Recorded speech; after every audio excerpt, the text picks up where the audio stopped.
Hello. Welcome back to the Bible Study Girl podcast, you guys.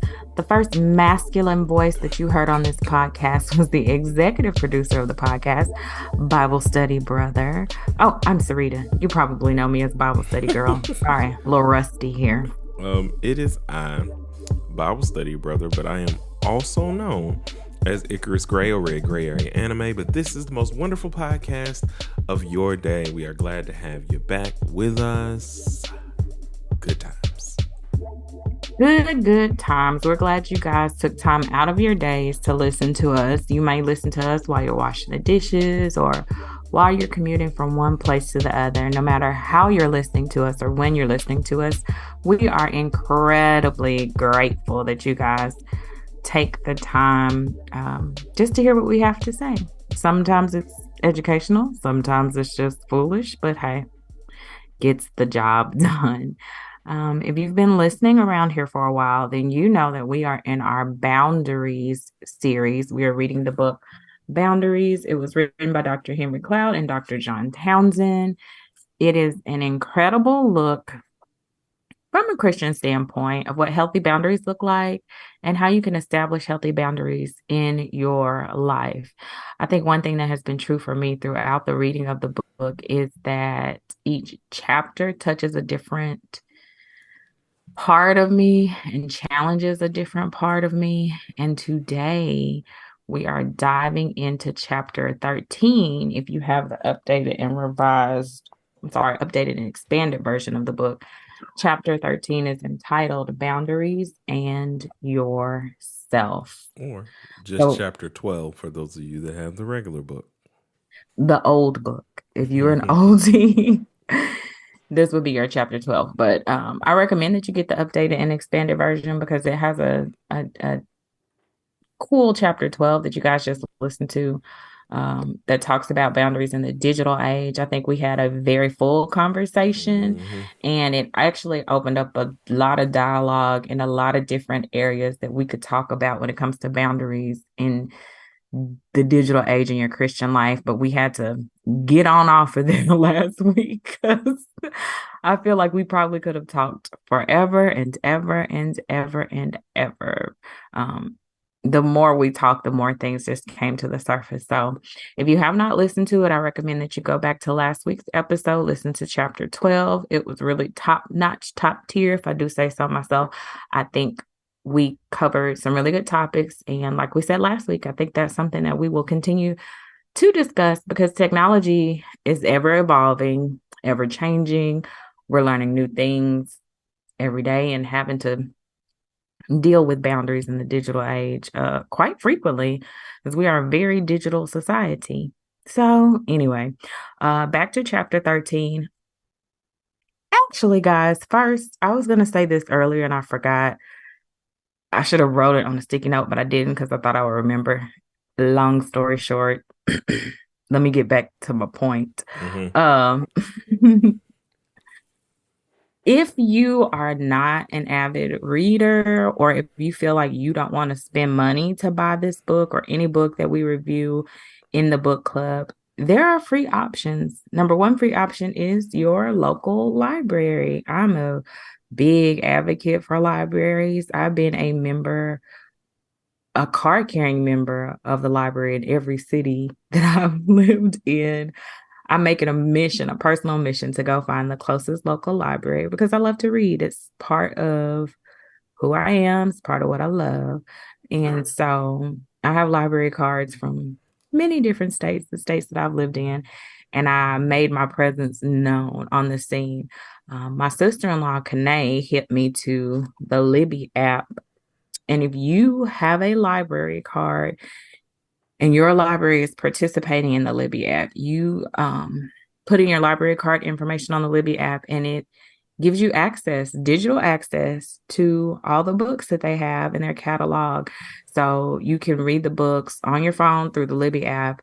And they also give you access to audiobooks. So if you are not a reader, you can have free access to audiobooks, which is awesome and amazing. And some weeks when I'm super, super swamped, and I know we're reviewing a chapter. I will listen to the chapter on an audiobook while I'm working. Yes, I am multitasking, but it has been helpful for me. I think the Boundaries book, though, is a book that you should have a physical copy of so you can go through, highlight things. I do that as well. I do both things. I don't do either or, I do both because it helps me figure out the things that stick out the most to me. So that's a free resource for you guys. If you can get to the local library, you have access to books on books on books on books. And I will also say that my local library, the one that's closest to my home, also lets you rent out tools for free. You know how I know? I was in there one day picking up books for book club, and they had a sign up sheet and just they were like, you can rent these power tools from us for free. Like you can check them out, not rent. You can check them out for free. And so I sure did get one of those power tools to help me install my security camera over my garage in the brick.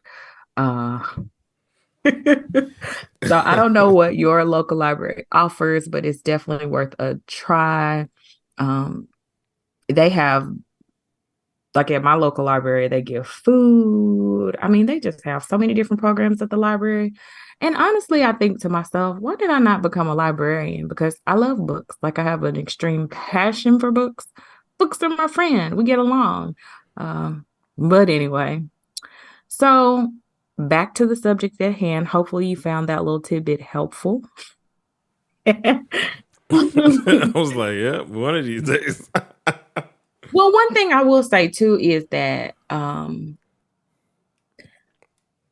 I'm a big advocate for therapy. I'm a big advocate for getting all the help you can, but a lot of times I do have to step back and say, what kind of resources do people have? Because a lot of times in America, mental health and getting mental health is a luxury because it's expensive, and it's expensive for me. But I tell myself it's worth the cost. But there's also just me in this household, so I don't have to take into account feeding kids or all that other stuff. So I do I want to share my experiences with you, but I also want to be a resource and a help as much as I can. So that's why I went on my spiel about the library, because even if you can't get to a therapist, there are tons of books that you can read to help you. I think and we'll talk about it today in the chapter with boundaries in yourself. We are not meant to exist and live on an island. As much as I like to be to myself at times and have my quiet time and my alone time, God didn't create us for that. He created us for community. And that's a theme that continues to come up in all these books I've been reading. And so I want to make sure that I'm being as helpful as I can in providing you guys resources to get that community help that you need. And also, if you have to go sign up to get a library card, I mean, you have to go out and you have to talk to people. So 2 birds, 1 stone. All right. I'm off of my library soapbox, and now I'm on to chapter 13, Boundaries and Yourself. We have done an extensive look at boundaries that we can have with other people, but this chapter takes all that away. And we talked about how difficult it can be to establish boundaries with other people. Honestly, I think it probably is most difficult to establish boundaries with yourself, right? To thine own self be true, and establish those boundaries with yourself. And so chapter 13 does a beautiful job of not only discussing the different internal boundary conflicts that we can have, but giving hope, giving solutions. I like practical tips. Like, you can tell me my problem, you can tell me what's wrong, you can be the most eloquent speaker, but if you haven't given me anything that I can walk away with and actually use on that day, then I'm not really into that, not so much. So right. Like I said, chapter 13 gives us an in-depth look at just some of the issues that we can have. So there's a whole section called The Out of Control Soul, and it talks about 7 of the common personal internal conflicts that we can have as people. Mm-hmm. Of course, there are more because people have a variety of issues. These are just 7 common internal conflicts that people encounter. Brother, Mm-hmm. of those 7 internal conflicts, which conflict resonated the most with you? Let me see here. And I can go Task. through real quick. He's deciding which one resonates the most with him. I'm going to read them to you really quickly. So there's food, money, time, task completion, words, sexuality, and substance abuse. Of course, there are other internal conflicts that people have, but these are just broad categories. So, which ones stick it out to you? Number 1 is task completion. Initially, I thought it, from what I was reading through time, I thought it was that, but then I was like, no, I don't really do this. I've been raised differently, especially when it comes to arriving places. I don't like being places late. I would rather be early and just sit my butt still and, watch a video on the phone than to be late and like rushing or somebody expecting me to be somewhere. We used to always do this with the movies. We would be there 30 minutes or more before the movie actually even starts, so we can get snacks or, and then we sit and do the trivia. We're those type people.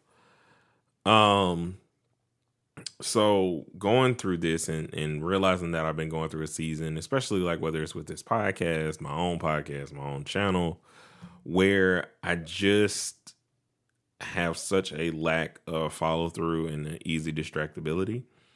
And thinking about it from the standpoint of being a poor finisher and all this other stuff. So that was one. Food was there. Food was was on the list. I was thinking about how high, and I realized, like I said, more and more that I'm like, when I start looking at pictures of myself, it's one of those moments where I'm like, yeah, food. Because I look at myself and I do feel shame. I do feel like, what am I going to do to try and change myself when I know food is so pivotal for me, and it's not just a comfort. It's also embedded in my purpose. In terms of like the things that have always brought a light to my eyes is cooking for people. I do enjoy it a lot. So those two were kind of battling me a lot and kind of looking at myself and just kind of trying not to condemn myself, because that was also, it's talking to you about that in there about like, hey, you're gonna have failure, and we'll get to that. I know a little bit later, but it was just really difficult, man, to kind of look at myself from this point of view. And that is one reason why I think the Boundaries book is a good read, but it's a hard read. Not necessarily like the words, but like when you really look at yourself and you have to evaluate, man, how can I be better? How can I do better? And I definitely agree with you, brother. This chapter is really about the fruit of the spirit of self-control and how easy it is for us to just continue to walk in whatever's comfortable for us and not exercise self-control. And so when I think about my out of control soul, food is definitely high on the list of the internal conflicts I have. Food is delicious, right? And I use food as a comfort. Our family is very centered on food. We use food to celebrate. We use food when we're sad. We use food when we're happy. We just use food. We believe in food. There's not a gathering where there won't be food. And I'm not saying that like in a blame context. Like I'm saying it because I love food, and that is it's like one of my things, and I don't really exercise control when it comes to food. I overindulge quite frequently. And even though I love vegetables, I love fruit, there's just something about a good old ice cream when you've had a bad day. Yep. And Strawberries don't hit the same. McDonald's don't help, man. That rewards program be taking me out because it's the first rung. You know how much McDonald's ice cream I have had in the past like couple months? A lot. Because it's so much. Because every I didn't time, even know that about you. Have you had a lot of Frosties lately? no, I don't feel because our Wendy's is like just it's too far to go. Got it. Their line sucks. It's like a one window type of situation. So it's like it's But gonna be a McDonald's is marathon. right there. Right there. It's It's right right there. there, and you spend $10, which is 1,000 points, right? Because every dollar is 100 points. If you spend, you go twice, you got enough for a free cone. And if you eat at McDonald's as much as I eat at McDonald's, when you're just Clearly, trying to get brother, you something got the quick, point system. Like, listen, man, I can never spend like you. I can never spend enough because a lot of the time I don't be wanting to get no. Like you can spend 6,000 and get a Big Mac or there's some other sandwich or something like that. And I have done that. I have been, as we call it, I have been big fat and done and done that thing before. But the ice cream portion is like I will literally get whatever I'm getting and get the free ice cream, and then like I sit and eat the ice cream before I get to my food, so I don't have to you know fight. and I'm definitely a dessert with every meal kind of person. Like I love sweets. Mhm. Hands down sweets. Me in the kitchen bake a cake. Yes. I will bake a cake and some Mhm. cookies and what else we want? Some muffins. Like I'll do all of that stuff. So Yep, and I handle the savory, you handle the sweet. You I know. handle the sweet. So yeah, food is one of my things. And one thing he says though in the book though, I'm going to read it verbatim because I think it is so powerful and it so applies to me. It says the comfort from food is less scary than the prospects of real relationships where boundaries would be necessary. Hmm. So true. And it is so true for me. It Hmm. is he Mm. was talking they not just it's two men, they both were talking bad to me in this chapter. So another area I really struggle with is money. And we've talked about this before. Mhm. I've talked about this frequently on the podcast. When it comes to self control and money, I don't have a lot of it. So I've asked for help from my family and my friends, and I've been very vocal about it. And I think because it's not y'all struggle, it doesn't really resonate. You know what I'm saying? Like so don't ask me if I want to go because I want to go. I want to go. That's the thing. You know I do. But Yeah. is that the best financial decision for me right now? No. And like I've talked about it and I say it and I say it and it's like but at the end of the day it's not your responsibility. Yes, but I also need people to like help me. I Yeah. need people to help me. So I do struggle with the money because I enjoy life. I enjoy travel, I enjoy going, but I have not financially, I'm not in a position right now where that's what I need to be doing with my money. It's harder to notice because you don't have a boundary issue with task completion. If it's time to get Mhm. something done, you get it done. And therefore, Right. it can be immediately interpreted that, well, you did whatever it is you needed to do to be able to take this trip. No. And what you did is, yeah, you signed up and did the stuff within this system that you need to do. But in terms of like budgeting and like it's these visual The things that cues you can't see, that you I have just not done. can't see them, Right. and like so often, like learning in this book, not just about my own boundaries and how I need to take care of me, but how you need to interact with people. Even the one about you and your spouse that me and Kanae did was so illuminating to like, nah, fam, that's on you. Like that's how you feel. You can't walk into a conversation. You did,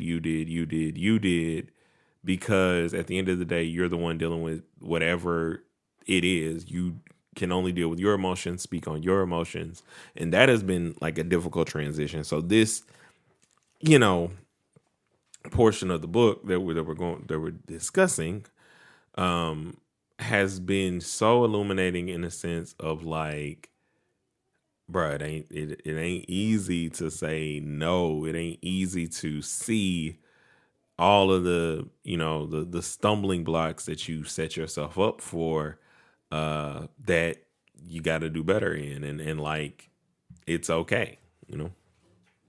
Brother, you provided the perfect segue into the next section that we're going to talk about. So the next section is why doesn't my no work, right? We talked about some of the things that we truly struggle with. And in the next section of why doesn't my no work, it gives three possible reasons that we struggle with establishing boundaries with ourselves. Of course, there are many more, right? This is not an all-encompassing book. There's not every single reason in here.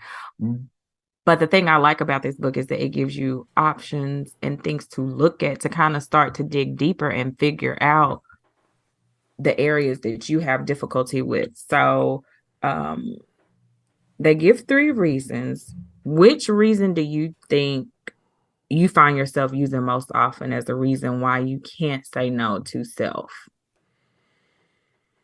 Give me the three again. Okay, so the Refresh three me. reasons are that number one, we are our own worst enemies. Number two, we withdraw from relationship when we most need it. And then number three is that we try to use willpower to solve our boundary problems. So yeah, just a combination of all three.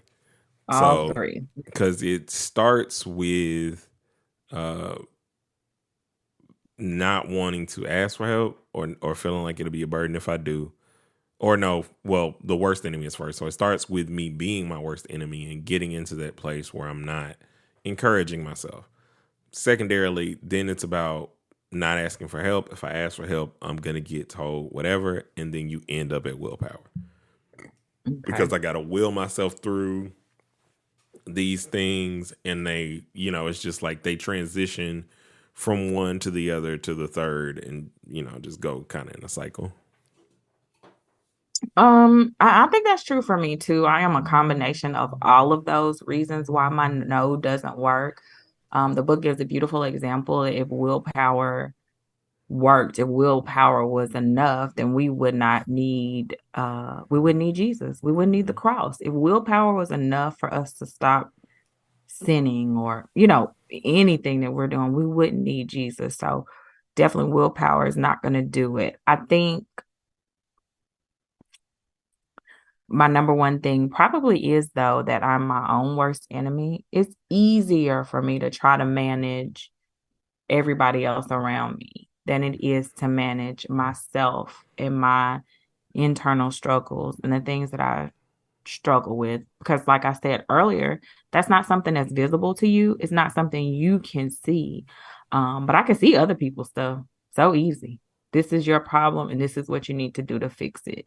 And it is more difficult for me to look at myself and work on the things that I know need to be worked on, the things that need to be addressed. So I think we're in good company with that. So with that being said, we have all these internal conflicts. We realize that our no is not always going to work. The next step for us is to figure out what is going to work. How do we get to the point where we can have healthy boundaries with ourselves? And so the book gives a beautiful, back in chapter 8, we talked about conflict resolution and how you can get to the bottom of a problem.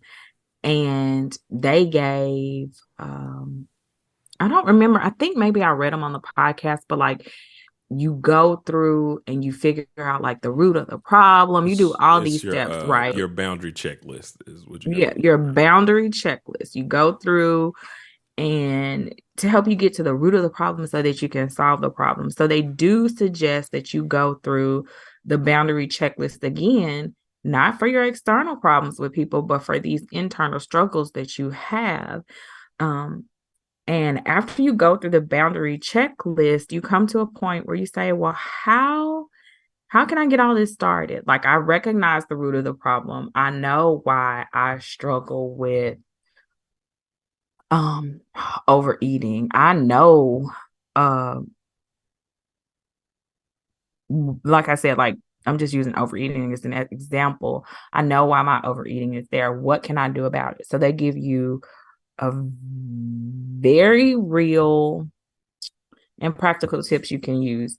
The first thing they tell you is that you need to address your real need. Like I said, you need to figure out why. Why do I spend money like I do? What is it about that? What excites me? What thrills me? Like what to take I have to go beyond I like to spend money and get deeper and figure out why. And if the answer is because it makes me feel good, well, why does it make you feel good? Like what are you missing? What are you lacking? I remember this is kind of a tangent, but also relatable. So I've lived a life.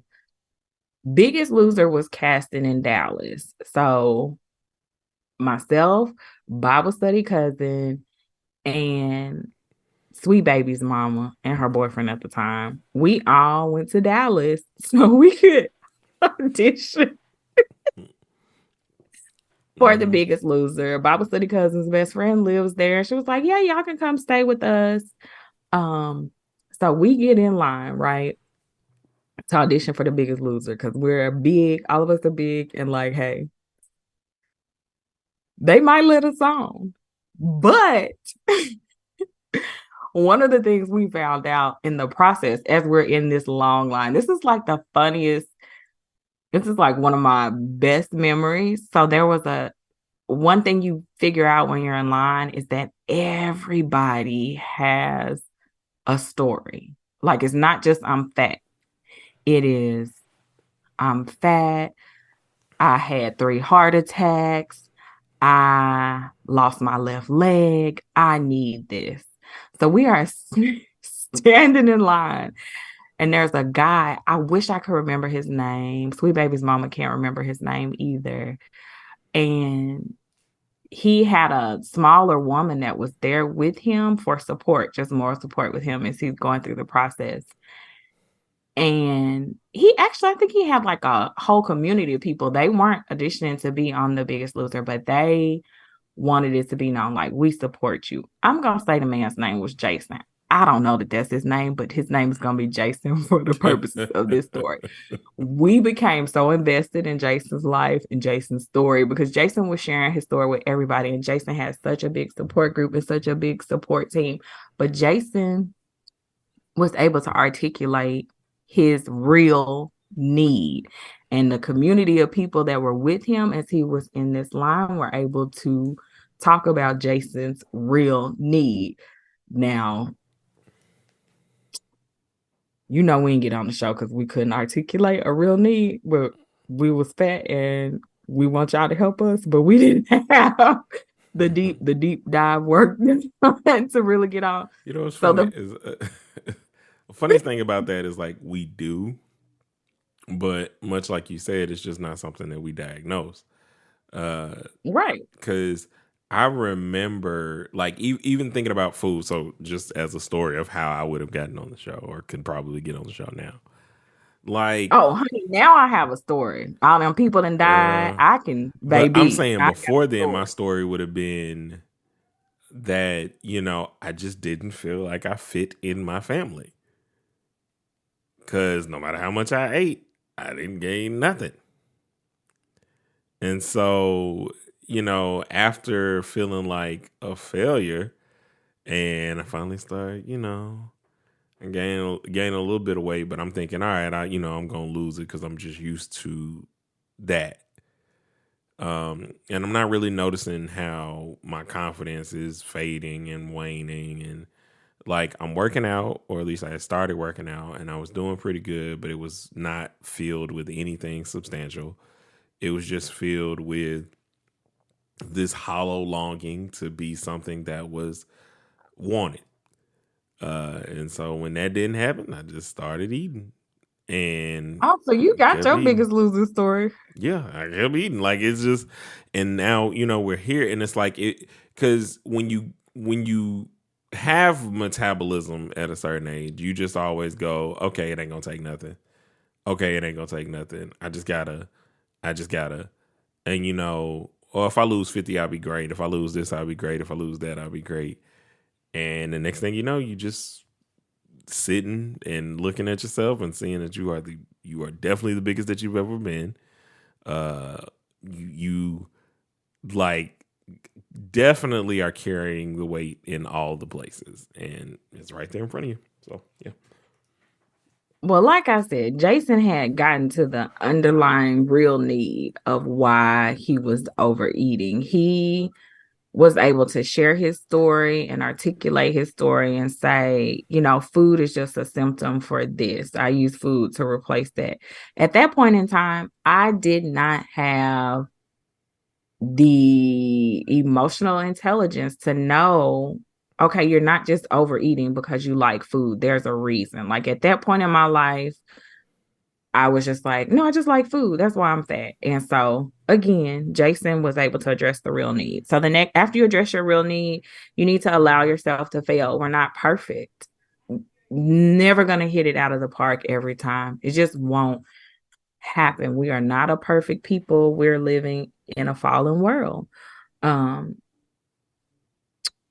so allow yourself to fail. Allow yourself to have some failures, but that doesn't mean it's all over, it's all forgotten.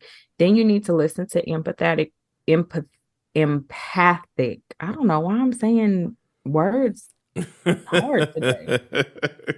It's just what happens, man. Like you said, you make mistakes, you just keep going. So you listen to empathic feedback from others, people who will, when you fail, they won't say, oh, you're never going to be anything. You need people in your life that can say, yeah, you messed up. I believe, you can make a better choice the next time. And it's important to have those. We also need to welcome consequences as our teacher. We've talked about sowing and reaping throughout reading this. And a lot of times, children have difficulty maturing when parents take all the consequences when they make an error. So I think a good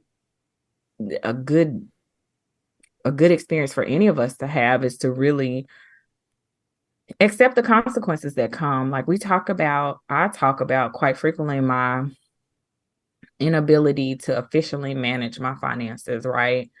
One of those consequences, I have to work a part-time job because I'm not managing my finances properly, or because I haven't managed them properly in the past. Now, to pay off debt, when I get off of my full-time job, I go to the part-time. I pick up PRN shifts. I have to do all those things. They're a consequence of me swiping that credit card at one time so that I could go to Jamaica. I have to pay for that. So I think that's something we need to think about. We also need to surround ourselves with people who are loving and supportive. Um, I think it's important to not just be with people who struggle with the same addiction you have. Like, I think those support groups are great, but I think it helps to have loving and supportive people who don't necessarily struggle in that same area, because I think they can give you some valuable help and input. And of course, like I said, you can have people in support groups. You can join Overeaters Anonymous. You definitely need that, but you don't need to be around people that are going to, you want people that are going to be empathic, but you don't want people that will co-sign and go along with your sickness, with whatever area of self-control you are struggling with. You don't need a whole lot of those people, because chances are you've been surrounding yourself with those people anyway.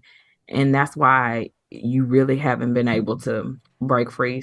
So boundaries in yourself, man, it has been push and a pull, a tug of war with myself throughout the course of my life. Big encouragement to you all, though, is to remember, and I've said this a couple different times. We've said this a couple different times throughout these episodes. Even if you stop, even if you fall, even if you quote unquote fail, it doesn't mean you lose everything that you gained taking the steps that you did.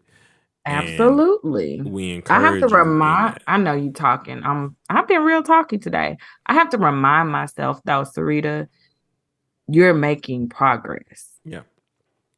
Every time you fall, you're making progress. Yep. This is not the 40 meter, or 40 yard dash. This is a marathon, and in a marathon, you pick up your pace, you slow your pace. Sometimes you stop, but we're here to encourage you to keep going. It's hard to set good Christian boundaries. I was talking to Kane the other day about how we have so many different things that are that were taught to us, that were institutionalized for us. Culturally, it's hard.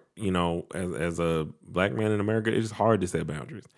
It's harder still to trust the relationship with God and seek him and know that you are always going to need him when when your parents and your parents' parents and their parents' parents were had to be hidden and had to believe a certain way because otherwise they didn't feel safe, or all of these different things that were happening around.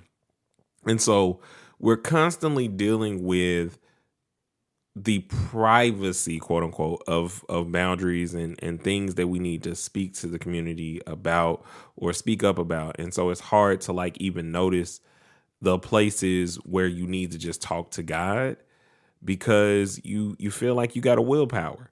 Maybe you feel like you are your worst enemy. Maybe you feel like you don't want to ask anybody for help. These are all things that are sometimes culturally taught because of a perception that is not true of you. You are loved. You are enough. God loves you. And, we're here with you on this journey to continue setting boundaries. Absolutely. Take it away, Maestro. So remember, guys, that all of our social things are down in the description. And they actually are now. Proud of They myself. actually are. So you can get to all the different places that we are. Make sure that you follow us on YouTube. We're still on that road to 100. We are going to be way more consistent with. I will say videos. in 2024, the YouTube will be, there are things in the works behind the scenes. 2024, YouTube is going to be lit. Yes. Like my hip talk. No. Okay. Your hip talk. Your old hip. I am old. I told you I knocked on the door 40 and opened it and I stepped through. I'm still right. Anyway, we love you guys. Remember that it is not I or you that preach, but we preach. And until we meet again, guys, keep preaching.